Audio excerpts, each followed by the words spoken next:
Hey, New Orleans, what's up? It's Ed Helms here. So sorry I'm not there with you in person. I would love to be there, but I'm trapped here in sunny Southern California. Why? Well, because Represent Us refused to pay my $500,000 appearance fee. Go figure. I guess they've got more important things to do with the money. Whatever. But hey, you're there, and that's awesome. I don't care if you're a Democrat or a Republican or conservative or progressive. The one thing that we can all agree on is that The Office was a great show, right? I mean, come on, that was so fun. What a great run we had there. But also, the other thing we can agree on is that corruption sucks. Yeah, corruption. Not good. Okay? But you're there right now to get things back on track, and I am so with you in spirit. So have a great weekend, and keep fighting the good fight. Cheers.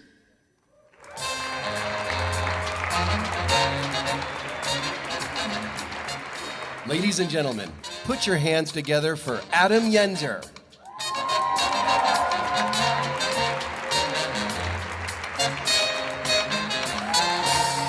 All right, thank you guys.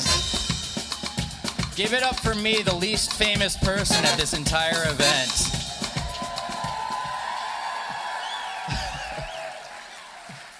Thank you. I feel like when they said, please welcome Adam Yenser, it's the first time 1,000 people in New Orleans went, who dat, and weren't talking about the Saints. I am a little bit famous. I'm a writer for the Ellen DeGeneres show, and I've been recognized in public once. This is true. This girl came up to me at a bar, and she goes, oh my gosh, I've seen you on Ellen. Can I get a picture with you? And I said, sure, and I tried to get a selfie of us, but nothing happened. And I said, oh, it says your memory is full. You'll have to delete a picture to make room. And she takes her phone, and she goes, nah. It's the kind of star power that you're dealing with here tonight. I'll let you know, because I work for Ellen, I am a clean comedian. I only do clean material. I only use words you can say on daytime television, like darn and heck and shithole.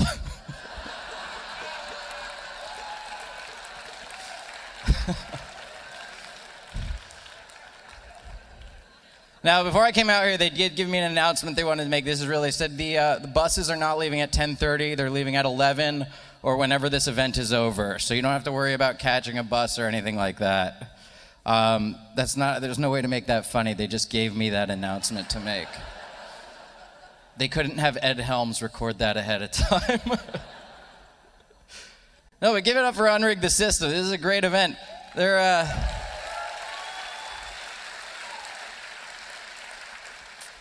putting me up at the Sheridan, which is nice. Usually when I'm on the road for stand-up, I stay at Motel 6. And then some nights I'm in the mood for something a little cleaner and classier, and I'll just sleep in the car. I was trying to find this building. I was over at the LBC at the registration desk, and I go, where's the McAllister Auditorium? And the lady there, she goes, oh, I can give you GPS coordinates. And I was like, oh, well, how far is it? And she goes, see those white pillars over there? She goes, that's it. It's like, then there's no reason to bring satellites into this.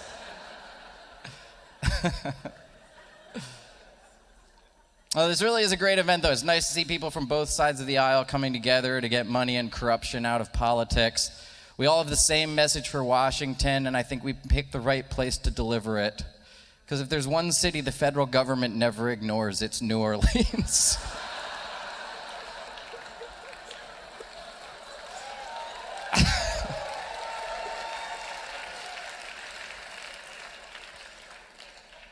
You think politicians would like New Orleans? Because like in Washington, when they sexually harass women, they have to pay them millions of dollars.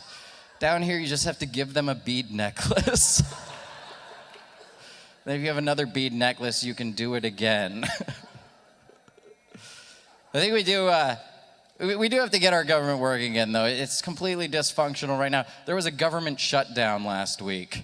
What happened was the government shut down, and then Congress stayed in session all night and into the weekend, getting it running again.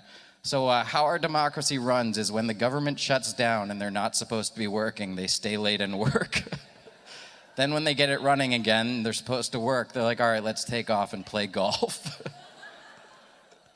It's nice to have a bipartisan event like this. Like, this country spends way too much time fighting over stupid issues. We get so divided over stupid problems. Like, one of the things they're fighting over right now is transgender bathrooms. Like, whether transgender people should have to use the bathroom that matches their biological sex or the bathroom that matches their gender identity. And both sides are upset because they don't want to have to use a public bathroom with someone who makes them uncomfortable. Which makes perfect sense, unless you've ever used a public bathroom. There's always someone who makes you uncomfortable. There's always a stranger who wants to talk while you're peeing, or there's a homeless person using the sink as a shower, or someone makes eye contact through that gap in the stall door. Or there's a kid who's pushing 12 but still pulls his pants all the way down to pee. Using a public bathroom and being comfortable is not a real experience that anyone has. But that's what they're fighting about. Like, transgender women don't want to have to use the men's room, and then some other women don't want those transgender people in their bathroom because they're biologically men. So what it all comes down to is no one wants to use the bathroom with men. Like, as divisive as the issue is, everyone agrees that men and their bodies are disgusting. And it's true, men's bodies are way more disgusting than women's bodies. Just look at the sexy outfits people wear. Sexiest thing a woman can wear is lingerie, which is basically nothing at all. Sexiest thing a man can wear is a 3-piece suit. Just layers and layers of material covering every inch of his horrible body. Then just to be safe, it's tied around his neck to make sure it doesn't fall off. That's why women all love that 50 Shades of Grey fetish, because when they do get a man naked, they're like, oh, you know what'd be hot now is if you blindfolded me.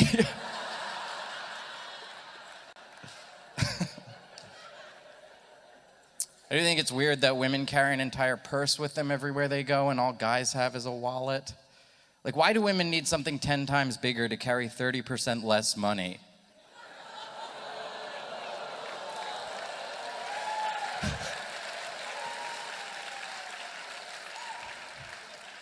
I heard a few ohs, relax, it's a joke.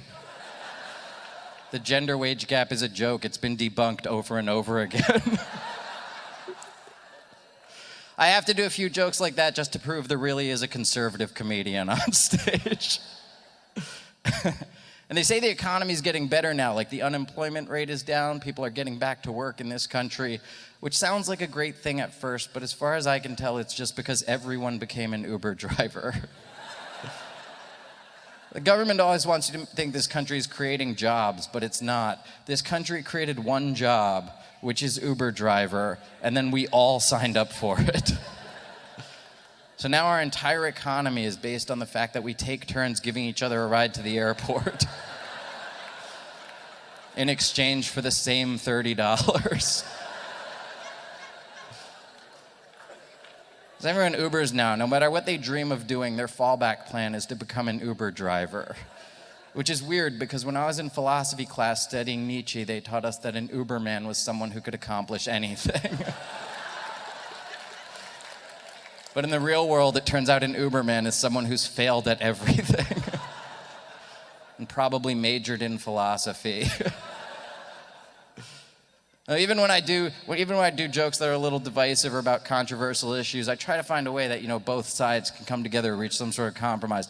Like, I saw a pro-life billboard the other day. It said, babies get hiccups even before they're born, which is true, and I do not support abortion.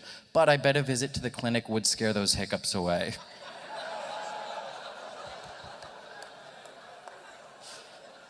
I like that one because it's a pro-life joke that offends pro-life people, just alienates everybody. But I am pro-life. I'm pretty conservative and religious. I know religion's on the decline in this country, but I hear stories all the time that reaffirm my faith in God. Like, I read about this bus driver who got mugged and they shot him, but his life was saved because the bullets were stopped by a Bible in his pocket. And that is a miracle, that God blessed that man with ridiculous Bible-sized pockets.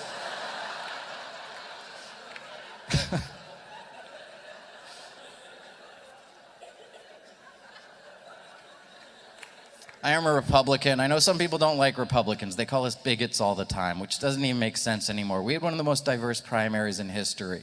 How can they still say Republicans are racist when one of our candidates was African American? And how can they still say Republicans are sexist when one of our candidates was a woman? And how can they still say Republicans hate immigrants when two of our candidates were raised by immigrants? Then they were all beat by a racist sexist who hates immigrants. But no, I don't hate Trump as much as some people do. I don't like Trump as much as some people do.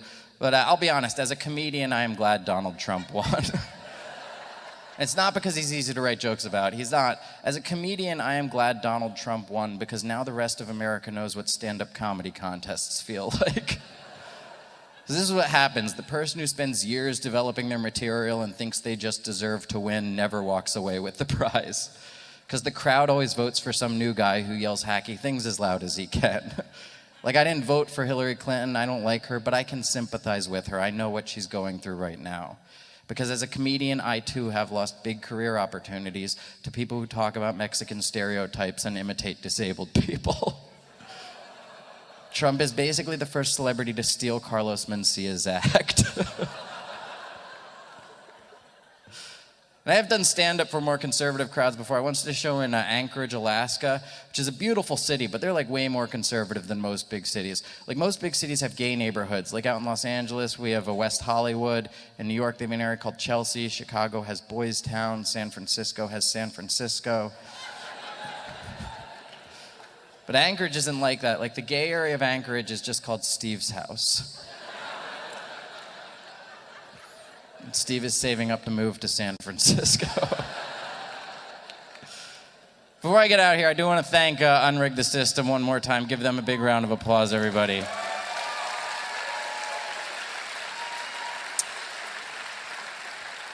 As I mentioned earlier, they put me up at the Sheraton for 2 nights, and they paid to fly me here from Los Angeles just so I could do 8 minutes of comedy, which I think we can all agree is exactly the type of wasteful political spending we need to stop.